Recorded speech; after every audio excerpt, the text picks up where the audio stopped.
Esta semana a Hora de Baco visita Colares e Carcavelos e dá conta dos esforços para recuperar duas regiões vitivinícolas carregadas de história. Na Régua, franqueamos as portas do novo Museu do Douro. As vinhas resistem a quase tudo. São plantas que se adaptam a climas frios, quentes e temperados e a solos muito diferentes, dando vinhos distintos, únicos e irrepetíveis. Mais difícil é resistir aos avanços do homem. Hoje vamos falar de duas pequenas regiões que estão sob a influência da grande metrópole lisboeta e que correm o risco de serem varridas do panorama vinícola português. Venha daí comigo. Estamos em Colares, uma das freguesias do concelho de Sintra. Nos anos 40 do século passado, produziam-se aqui mais de 500 mil de litros de vinho tinto da casta Ramisco. Hoje a realidade é muito diferente. A produção anual de vinho resume-se a escassos 20 mil litros de tinto e a 10 a 15 mil litros de branco, elaborado com base na casta Malvasia. Gonçalo da Silva Jacinto é um dos poucos viticultores que teimam em preservar estranhas vinhas como esta, que rastejam sobre chãos de areia e produzem vinho à margem do gosto dominante. Quando Gonçalo Jacinto nasceu, já lá vão 70 anos, esta velha vinha já produzia uvas há décadas. Isto é vinho aí com 100 anos, para cima, para mais de 100 anos. É, sim senhor. Então eu tenho 70 anos e eu já me lembro da vinha ser vinha. Ser vinha. Nado e criado em Colares, o viticultor teme pelo futuro da região vitivinícola. E é pena isto agora estar a acabar, que derivado as pessoas não estão a... Pronto, antes quero um emprego, quero um estudo, e isto, por acaso, é pena acabar. Mas isto tem sintomas de acabar. E é pena porque isto é para mim ou por outro, é um vinho bom. Um vinho bom. O meu pai morreu com 83 anos e ele já dizia que já era, as vinhas que já eram muito antigas. E, portanto, está a ver... Portanto, na sua casa sempre se produziu vinho a partir deste tipo de vinho? Sim, senhor. Sim. Por acaso, sim, senhor. Sempre. E o senhor Gonçalo, o vinho era para consumo próprio ou também vendia um vinho? Às vezes lá vendia um garrafãozinho, uma garrafa, ou assim, mas era só se fazia para o consumo próprio. Porque a adega, a cooperativa de Colares, consumia pronto, o que a gente não quisesse, não era? Sim, comprava, não é? Comprava, senhor. A cooperativa que ainda existe, não é? Sim, ainda existe. Mas também tem sintomas, parece-me que de ir abaixo. Porque isto, olhem, acabando meia dúzia deles que estão por aí, isto, enfim... Morre. Mas, ó Sr. Gonçalo, estas vinhas que estão aqui estão deitadas no chão, não é? Pois é. Quando crescerem uvas, as uvas ficam deitadas também. Depois como é que acontece? Elas não apodrecem? Tem que se pôr, novamente, uns pontões, umas canazinhas, aí com 40 ou 50 centímetros. Ora, mostra-me lá como é que se faz isso, não é? Portanto, estas uvas daqui a uns meses, quando? Lá para quê? Fim de agosto, mais ou menos. Isto já está cheio de uvas, não é? Já está, tem uvas. E estão pousadas. E estão pousadas no chão. E depois o que é que você faz? É onde se pode fazer isto, então assim. O senhor vai levantar. Sim, senhor. Para os caixos levantar. Pois, para os caixos se levantar. Faz isto assim, pronto. E depois os caixos ficando levantados, o que é que acontece? Arejam, não é? Arejam e amadurece. E amadurece. Amadurece bem, pronto. Isso é uma coisa que também já vem de longe. Isto sim, isto é uma coisa já vem de longe. É porque esta uva não pode estar no chão, senão depois pode vir uma chuva, coisa assim, e apodrece. A uva apodrece. Gonçalo Jacinto não acredita nas novas gerações. Não alinham nisso. Bem, quem é que diz que um rapaz, mesmo com 30 anos ou coisa assim, antes que quer um emprego? Pois é. Quer um emprego, e isto... É outro tipo de trabalho. É diferente de dar com uma caneta. Que andar aqui com uma enxada ou que seja com uma máquina. Não vejo essa esperança. Não. Localizada no centro de Almoçagem, uma das povoações da freguesia de Colares, a adega Viúva Gomes foi fundada há 200 anos pela família Gomes da Silva. Nos primórdios, a casa produzia e comercializava vinhos. Tudo se alterou com a praga da filoxera, que destruiu boa parte das vinhas portuguesas. Em Colares, o inseto destruidor teve pouca sorte. Implantadas em terrenos de areia, as vinhas sobreviveram à catástrofe. Na sequência da filoxera, os produtores viram-se obrigados a entregar as uvas na adega regional de Colares, passando ao estatuto de engarrafadores a partir de 1934.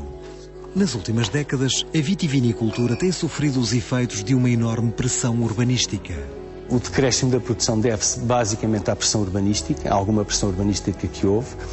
Isto é uma região de turismo, uma região de fins de semana e de férias, portanto as pessoas querem comprar terrenos em Colares, os terrenos valorizam bastante, o agricultor ganha mais dinheiro se vender o terreno hoje em dia do que propriamente estar a produzir uvas.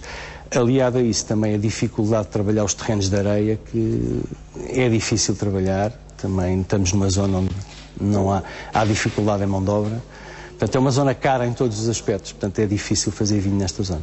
Eu gostava que houvesse quem investisse na vinha em Colares, porque acho que temos que preservar estes vinhos, que são uma joia da viticultura nacional. Devem ser preservados, deve haver quem invista nesta zona para não corrermos o risco da região se perder e acabar os vinhos de Colares. Era uma pena. Em Colares, nem todos os vinhos podem usar o nome da região. Na região de Colares temos dois tipos de solo, o chão rijo e o chão de areia. O chão de areia são os vinhos DOC Colares, os célebres vinhos de Colares. O chão rijo tem direito à denominação de Regional Extremadura.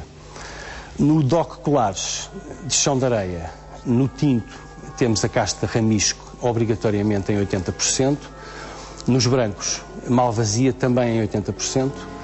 E o que estamos a provar é um branco Malvasia 2006. Hoje há apenas duas instituições que transformam as uvas em vinho. Neste momento, quem produz vinho, quem vinifica é a Fundação Oriente e a Adega Regional de Colares, que depois a Adega Regional de Colares vende para a firma Paulo da Silva e para a Adega Viva Gomes. Nós compramos os vinhos na Adega Regional, estagiamos os vinhos e normalmente só engarrafamos 5 anos depois. Portanto, o tinto que está a sair neste momento é o 2003, DOC Colares 2003 tinto, o branco não estagia tanto tempo, portanto o branco é um 2006. O perfil dos vinhos de Colares, sobretudo os tintos da casta Ramisco, choca com o gosto maioritário do consumidor moderno. O branco não tanto, o branco poderá ser bebido, portanto estamos a ver um 2006 e eu penso que está ótimo. Os tintos terão que ser bebidos velhos, porque são demasiado adstringentes, não são vinhos para o palato habitual que nós temos hoje em dia, são vinhos um bocadinho diferentes, mais complexos e bastante adstringentes. Eu costumo dizer que são vinhos para apreciadores, não para o comum dos cidadãos.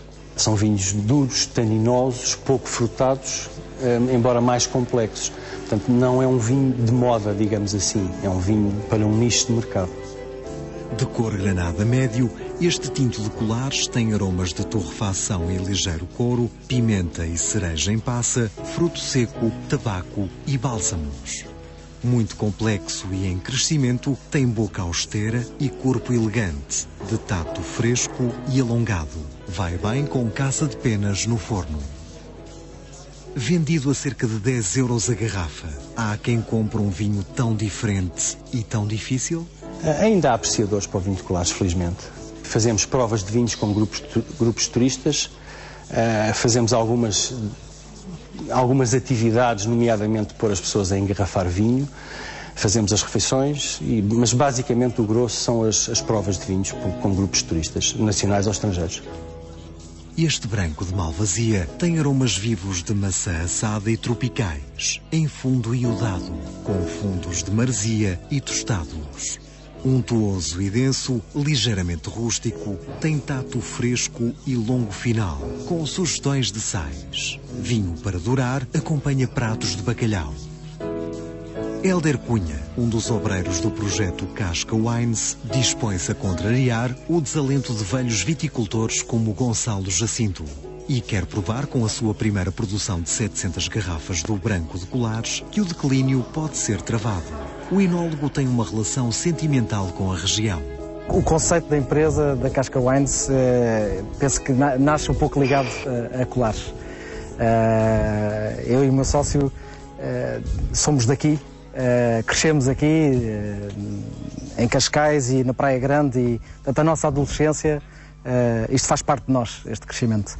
E ser enólogo e estar perto desta região e ter crescido aqui e não poder fazer um vinho aqui, era uma angústia que tínhamos, e que finalmente no ano em que a região faz 100 anos conseguimos concretizar esse sonho. Estamos a tentar devagar fazer algo diferente, distinto, que possa ajudar a podermos ter os agricultores e os viticultores da região com mais vontade de continuar este tesouro do mundo vitícola, não é? Um dos problemas que aqui existe é o envelhecimento dos viticultores. Realmente não há jovens viticultores, não há uma continuidade, não é? É isso mesmo. Tivemos agora mesmo com o Sr. Gonçalo, na vinha dele, estamos aqui na vinha de Sr. José Franco. São homens já de alguma idade. Eu gabo a energia que eles têm e a vontade que continuam a ter de manter estas videiras mais velhas que eles. E junto com estas macieiras tão conhecidas de Colares. Por isso é que nós nos ligamos tão bem a isto, é que isto é a vida deles e nós crescemos aqui, andámos aqui. Sermos enólogos e não ter um vinho de Colares era algo que não nos consumia. Por isso o projeto, a Casca Wines, é um pouco de Colares.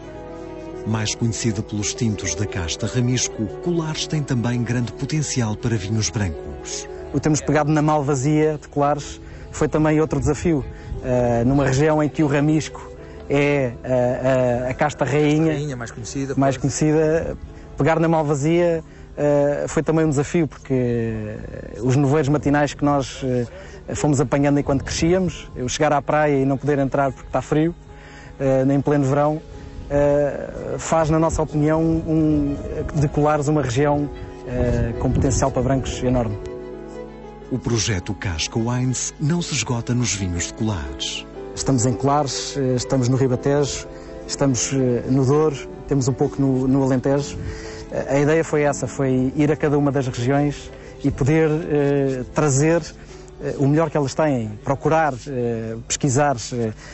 Estamos em Colares com estas vinhas antiquíssimas, coladas à areia, como também estamos no Douro, naqueles solos de pedra de xisto, com vinhas se calhar da mesma idade que estas, e no Alentejo, em zonas onde as vinhas são mais novas, mas que têm cada um o seu caráter. Acho que esta é a riqueza do projeto. De Colares, passamos agora para terras onde em tempos se produziram boas quantidades de um grande generoso português, o vinho de Carcavelos. Tal como em Colares, também aqui a produção vitivinícola sofreu com a expansão urbana dos arredores de Lisboa. O vinho desaparece com a filoxera, com o índio, filoxera, e entretanto, anos após este acontecimento, que dizimou todas as vinhas, há uma tentativa de uma grande cidade, portanto, em Oeiras e Cascais. O que é que isto significa em termos práticos? Que as vinhas foram, de uma forma geral, não foram replantadas, há cimento em toda a nossa volta e depois há zonas muito pequenas onde ainda há vinha. A estação agronómica é uma delas. Empenhada em fazer renascer glórias vitivinícolas passadas, a Câmara de Oeiras meteu mãos à obra e está a investir em terras que pertenceram ao Marquês de Pombal. 1,5 milhão de euros na ressurreição do generoso de Carcavelos, o que levou uma Câmara Municipal a transformar-se num produtor de vinho. O que motiva a Câmara Municipal a investir na questão do vinho de Carcavelos prende-se com o património. O vinho de Carcavelos é um valor patrimonial inquestionável no concelho de Oeiras. A região marcada do vinho de Carcavelos compreende parte do concelho de Oeiras, ou seja, vai desde a Ribeira de Porto de Salvo, que desagua em Paço de Arcos, até à Ribeira de Manique, em São João. Cerca de 1/4 da região marcada está dentro do concelho de Oeiras e, nessa perspectiva do património, do valor patrimonial que é o vinho de Carcavelos, a Câmara de Oeiras motivou-se para investir nesta questão. Para além da defesa do património, há outras razões para a recuperação do vinho de Carcavelos. O património do vinho de Carcavelos em Oeiras não está só associado ao vinho de Carcavelos, está também associado de uma forma indelével à figura do Marquês de Pombal. O Marquês de Pombal, quando veio para Oeiras, construiu na sua quinta uma adega fantástica, um edifício fantástico, que a Câmara tem interesse em recuperar para a adega. a questão patrimonial não está só associada à questão da produção do vinho e do valor do vinho em si, mas também à questão associada ao Marquês e àquilo que ele construiu em Oeiras. A quinta, onde existe a vinha atualmente, é atualmente a Estação Agronómica Nacional, pertencendo ao Ministério da Agricultura, mas que faria parte da Quinta do Marquês de Pombal. É uma estrutura do século XVIII, de valor patrimonial inquestionável, são 135 hectares de propriedade ainda livre numa zona urbana e com densidade, também daí a peculiaridade desta vinha, nós temos vinhas ao lado dos prédios. Recentemente, a Câmara apostou no lançamento da Confraria dos Vinhos da região. As vinhas que dão origem ao Carcavelos espalham-se por 2 concelhos e há projetos para a expansão da área de vinhedos. Neste momento, na região demarcada do vinho de Carcavelos, tanto em Cascais como em Oeiras, há cerca de 19 hectares de vinha. Nem todo está produzido. Desses 19 hectares, 7,5 estão aqui na Estação Agronómica Nacional e a ser geridos também com a Câmara de Oeiras. Por isso, 12 hectares ainda existem na Câmara, no Concelho de Cascais. Provavelmente a Quinta do Marquês de Pombal é o espaço com maior potencialidade de expansão da vinha em toda a região demarcada. Estamos a falar de 135 hectares de quinta, que naturalmente não vão ser todas para vinha, porque nem todos os terrenos têm aptidão para tal, mas o programa da Câmara com a Estação Agronómica Nacional é de prever a expansão até 20 hectares, ou seja, neste momento temos 7,5 hectares, no mês que vem, em março deste ano, vamos expandir mais 5 hectares e até 2013 vamos atingir os 20 hectares. Convidada pela Estação Agronómica de Oeiras para fazer vinho de Carcavelos, a enóloga aceitou o desafio. Fui consultar a bibliografia, apercebi-me que na verdade havia várias tecnologias do vinho de Carcavelos e disse ao engenheiro da Estação Agronómica: olha, eu vou fazer um vinho generoso que não lhe chamem Carcavelos. Fizemos um casco de vinho, as pessoas gostaram muito do vinho, passado um tempo, e a Estação Agronómica passou a enviar as uvas para a Estação Vitivinícola Nacional, em 2 portos, onde eu trabalhava, e onde começámos a fazer vinho, que não podia ser chamado propriamente Carcavelos, na altura, porque era um generoso, portanto, mas que depois veio a ser reconhecido. E até 2000, todos os vinhos foram feitos na Estação Vitivinícola. A partir de 2000, e com a instalação desta adega, e aí entra uma entidade que tem sido muito importante para o vinho de Carcavelos, que é a Câmara Municipal de Oeiras, que monta esta adega, equipa toda a adega, muito bem equipada, mas com algumas falhas. E as falhas, que hoje penso que vão ser resolvidas a curto prazo, são a nível do envelhecimento. A adega está equipada para receber grandes quantidades de vinho de Carcavelos, mas não tem potencial para envelhecer. Os cascos. Os cascos, a madeira. E a partir deste ano, penso que vamos ter um potencial em cascos que vai ser possível, aí sim, entrarmos no envelhecimento do vinho de Carcavelos, que está neste momento nestas curvas de inox.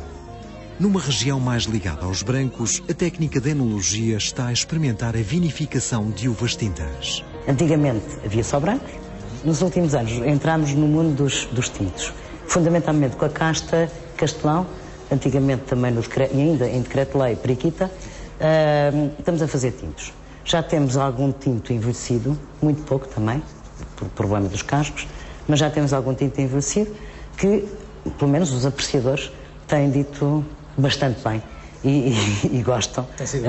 Tem sido um ensaio, vamos ver como é que vai ser a sua evolução e depois temos que resolver. Engarrafa-se tinto, não se engarrafa tinto, porque normalmente o Carcavelos é conhecido como branco. O que pensa a enóloga dos novos vinhos de Carcavelos quando comparados com os vinhos históricos? Eu já engarrafei por 3 vezes. 4, mito. 4 a última vez, há um mês e pouco. E é muito difícil comparar um vinho de Carcavelos que está engarrafado há 30 anos, ou 40, ou 50, há muitos anos, com um vinho engarrafado recentemente. Porque o vinho na garrafa também evolui. E nós não sabemos, de início, no tempo do Marquês, que tipo de vinhos é que afinal existiam.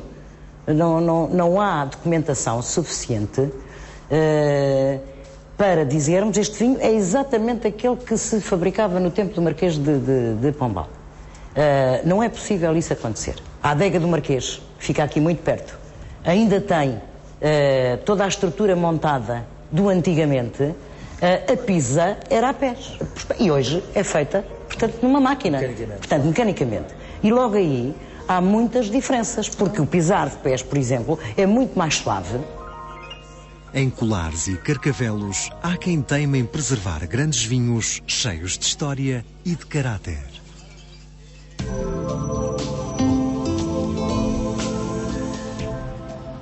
Inaugurado no passado dia 20 de dezembro, o novo Museu do Douro, na Régua, é uma sala de visitas incontornável para quem quer conhecer a grande região douriense. Depois de 16 meses de obras e de um invulgar respeito por prazos e orçamentos, o novo espaço abriu portas com uma exposição temporária dedicada à figura extraordinária do Barão de Forrester.